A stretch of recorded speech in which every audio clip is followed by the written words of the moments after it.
आपण आज मंडळात आलेलो आहे दिवसभरात. आज तसं खास काही केलेलं नाहीये, तर चला म्हटलं आज रांगोळी तरी काढूया, काहीतरी विशेष. दररोज एकच गोष्ट म्हणजे रोजच आरती, रोजच जेवण एवढंच शूट होते, दुसरं काही शूट होतच नाहीये.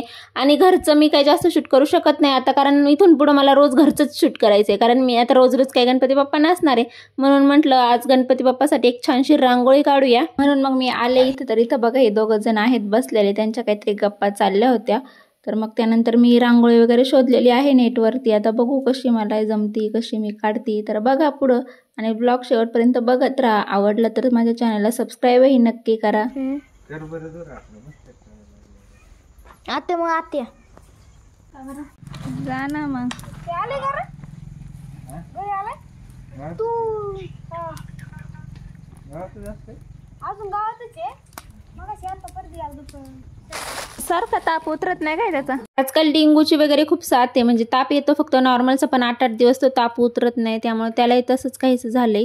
गणपती बाप्पाला मच्छर चाव नाही म्हणून दूर करते रुद्रा म्हणत होता साईला चल आपण दूर करू, नाहीतर गणपती बाप्पाला मच्छर चावले तर फोड येतील.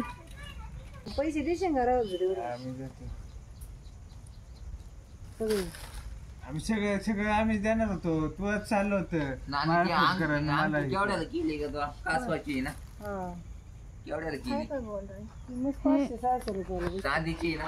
मला सांगितली. हरी मंडळी, तुम्हा सगळ्यांचं स्वागत आहे माझ्या नवीन व्हिडिओमध्ये. तर आज आहे बाप्पा ब्लॉग सिरीज डे 4. तर आज विशेष असं काही केलं नाहीये दिवसभरात. तर चला म्हटलं बाप्पाच्या मंदिरात म्हणजे मंडळात जाऊन रांगोळी तरी काढूया. तर आता आम्ही रांगोळी काढणार आहे. रुद्रानी धूर वगैरे केलाय बाप्पाला मच्छर नाही चाव म्हणून. तर ब्लॉग शेवटपर्यंत बघा. झालं की माझ्याकडे रांगोळी काढण्याचं काही साहित्य नाही, मी आपलं असंच हाताने वगैरे कसंही काढणार आहे जुगाड करून.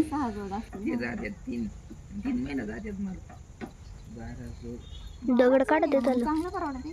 फक्त 3च महिने जातात तुला 12 सॉक्स. अगं ते फाटत ना बोटात तिथं नाही फाटत का रांगोळी. सांग तिकडं आत जे बोलन ना त्याकडे फिरवायचं. हा बाळा खिच कर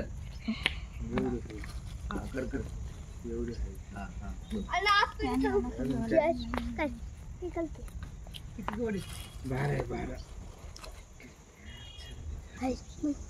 बोल की काय काय काय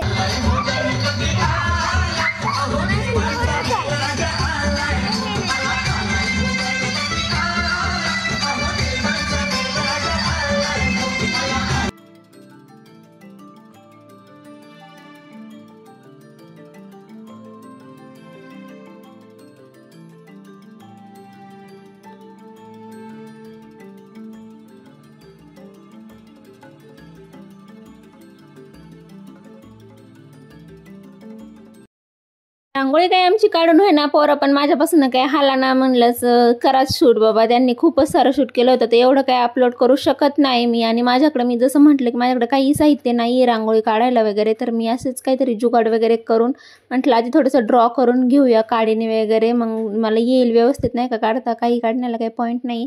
तर बघा फायनली माझी रांगोळी तुम्ही बघू शकता. हे सगळं मी हाताने केलेलं आहे, काही कुठलेही म्हणजे बॉटल वगैरे कुठली काही साचा वगैरे यूज केलेला नाही. सगळे म्हटले खूप छान रांगोळी काढली, खूप मस्त होती.